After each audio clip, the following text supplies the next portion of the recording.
हिंदू पंचांग के अनुसार वैसे तो पूरे साल में 2 मुख्य नवरात्रि मनाई जाती है, एक चैत्र नवरात्रि और एक शारदीय नवरात्रि।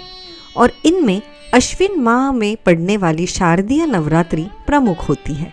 शारदीय नवरात्रि की शुरुआत अश्विन माह के प्रतिपदा तिथि से शुरू होकर दशमी तिथि तक होती है।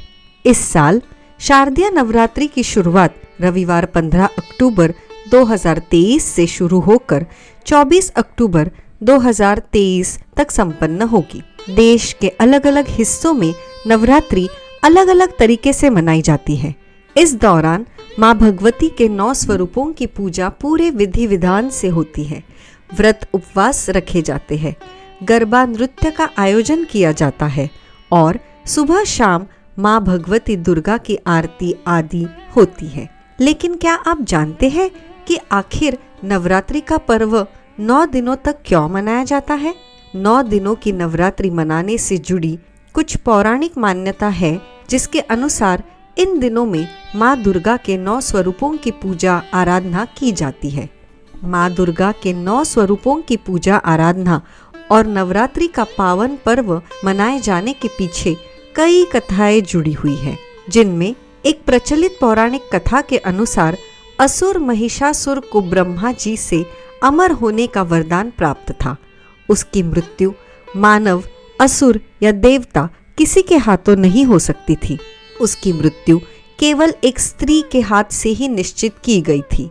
जिस वरदान का फायदा उठाकर महिषासुर मानवों और देवताओं को सताने लगा था। फिर महिषासुर के अत्याचार से परेशान होकर सभी देवतागण त्रिदेव के पास पहुंचे। तब ब्रह्मा, विष्णु और महेश तीनों देवताओं ने एक साथ आदि शक्ति का आह्वान किया।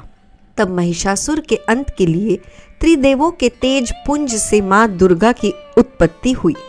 फिर माँ दुर्गा ने महिषासुर को युद्ध के लिए ललकारा। महिषासुर और देवी दुर्गा के बीच पूरे 9 दिनों तक युद्ध चला और 10वें दिन माँ दुर्गा ने महिषासुर का वध कर दिया। इसलिए माँ दुर्गा को महिषासुर मर्दिनी भी कहा जाता है, जिन्होंने अपने पूरे 9 रूपों का आह्वान कर महिषासुर का नाश किया था। और इसलिए पूरे 9 दिनों तक माँ दुर्गा के 9 रूपों की पूजा अर्चना की जाती है। एक अन्य कथा के अनुसार 9 दिनों तक नवरात्रि का पर्व मनाए जाने के पीछे की एक कथा भगवान श्री राम से भी जुड़ी है। इसके अनुसार जब रावण ने माता सीता का हरण कर लिया था, तब रावण से लड़ाई में विजय प्राप्त करने और माता सीता को छुड़ाने के लिए भगवान राम ने पूरे 9 दिनों तक माँ दुर्गा की पूजा का अनुष्ठान किया और 10वें दिन देवी दुर्गा ने प्रकट होकर भगवान राम को युद्ध में विजय प्राप्ति का आशीर्वाद दिया। जिसके उपरांत भगवान श्री राम ने 10वें दिन रावण का वध किया। इसके बाद से नवरात्रि मनाने की परंपरा की शुरुआत हुई और 10वें दिन रावण के पुतले का दहन करके बड़े हर्ष उल्लास के साथ दशहरा का पर्व भी मनाया जाने लगा।